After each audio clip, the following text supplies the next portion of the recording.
Welcome back to the WildWrath channel. This past weekend, ferocious hailstorms and powerful wind gusts tore through Florida, leaving a trail of destruction from the quiet neighborhoods of PalmBay to the bustling streets of Miami. Just hours earlier, the same storm system spawned a deadly tornado in southern Alabama, turning a seemingly peaceful late May holiday into a severe weather disaster that residents won't soon forget.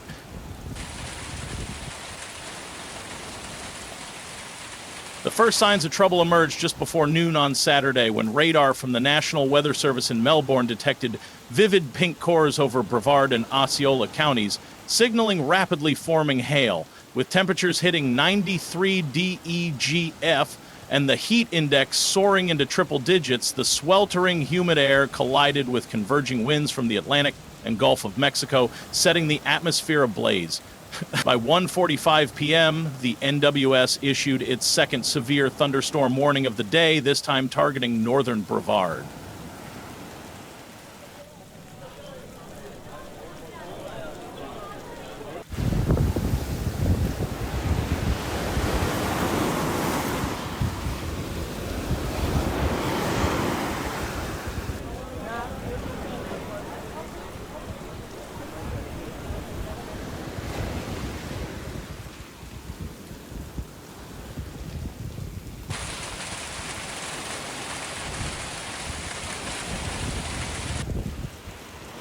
In mere moments, social media was flooded with images and videos of blinding white hail, starting as small as peas, then growing to marble-sized, and finally escalating to golf ball-sized stones that hammered rooftops like gunfire.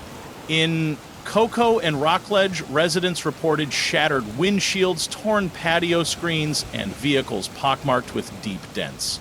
Farther south in PalmBay, gusts estimated at 60 myths roared through neighborhoods, accompanied by an eerie howl like a banshee.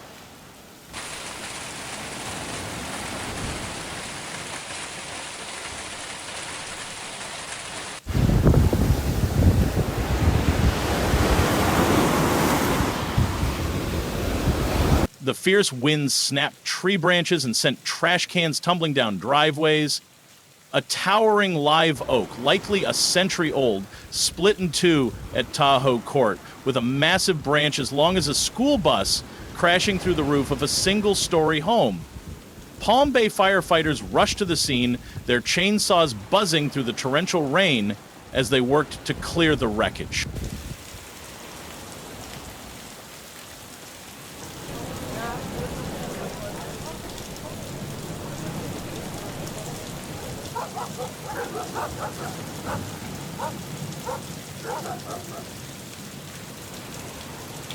Remarkably, the massive branch came to rest just at the roofline, sparing the family inside from harm.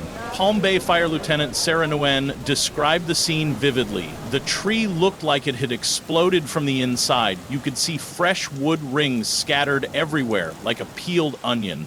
Along A95, drivers pulled over as hail reduced visibility to near zero. Lightning struck power poles near Viera, tripping transformers and plunging 8,000 households into darkness.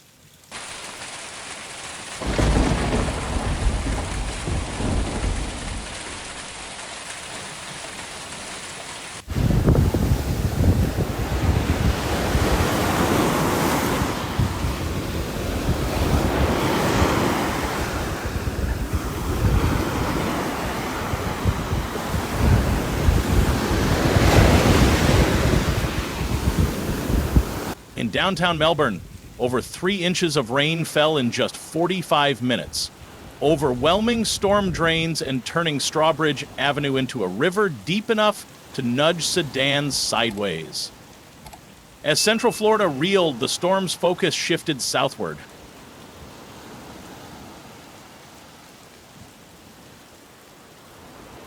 Overnight, the Storm Prediction Center quietly elevated the risk level for Broward and Miami-Dade counties, citing a volatile pocket of energy swirling from the Florida Straits. At dawn, CBS Miami meteorologists declared another weather alert day, warning viewers that isolated cells could intensify rapidly after 2 p.m. They were spot on. By 3:30 p.m., towering cumulonimbus clouds visible from Brickell's skyscrapers unleashed torrential rain over the Everglades.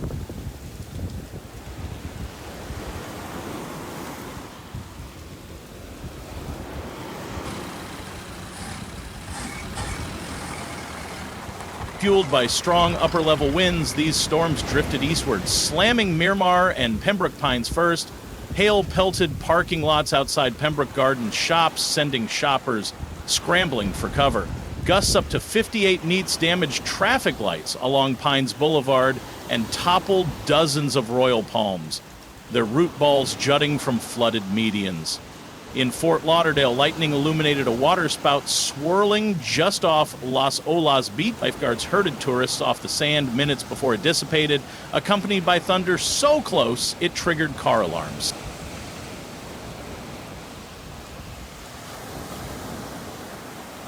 Miami-Dade's turn came after 5 p.m. A supercell storm roared out of the Everglades, dumping sheets of rain from Doral to Coral Gables.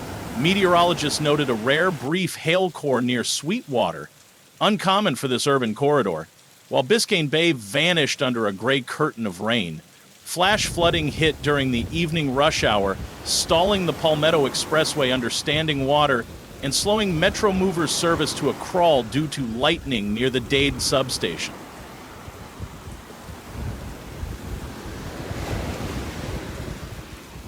Before Florida's chaos, southern Alabama paid the storm's opening price. At 7:12 a.m., a rotating updraft over Covington County tightened into a textbook wedge tornado 2 miles southwest of Andalusia. Residents had just 5 minutes between the first tornado warning and the funnel's roar along Highway 55. The tornado stayed on the ground for nearly 9 miles, carving a path twice as wide as a football field, hurling grain silos into pine fields and snapping power poles like matchsticks. Covington County EMA Director Marcus Hall reported at least 38 structures heavily damaged. If this had hit an hour later when more people were awake and outside, we'd be looking at far more casualties, he told reporters, standing beside a brick farmhouse now missing its entire roof. Utility crews struggled to reach the hardest hit areas, blocked by fallen hardwoods across farm roads. Chainsaw teams from neighboring Escambia County arrived by mid-morning. By then, the parent supercell had raced eastward, its outflow setting the stage for Florida's afternoon onslaught. Forecasters attributed the outbreak to a stalled frontal boundary stretching across the deep south, fed by Gulf moisture with precipitable water values exceeding 2 inches. Daytime highs in the mid-90s push surface cape beyond 3,500 J/kg, while a 40K knot mid-level jet provided the shear needed for rotating updrafts. In Alabama, this meant isolated tornadic supercells. In Florida, convergence along intersecting sea breeze fronts triggered hail-laden thunderstorms. NWS Melbourne's evening discussion summed it up. A classic May setup, plenty of juice, plenty of spin, and just enough boundary interaction. We hit the trifecta. Sunday offered only modest relief with a 40% chance of rain and heat indices hovering near 100 DG. Memorial Day was flagged as the next big flashpoint with a 60% chance of afternoon storms, some potentially severe, as the lingering boundary lifts north and a weak Gulf disturbance ushers in fresh moisture.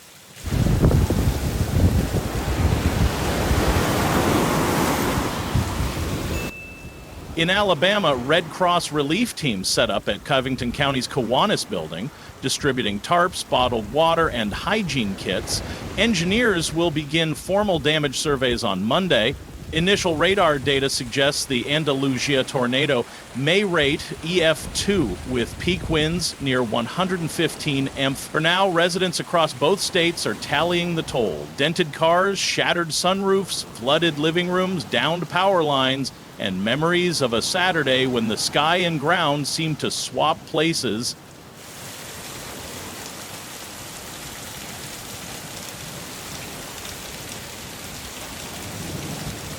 The message from emergency officials is unequivocal. Stay weather aware, keep preparedness kits ready, and trust warnings as the season is just getting started. Thanks for watching. We'll see you in the next update. Subscribe and hit the bell to stay informed.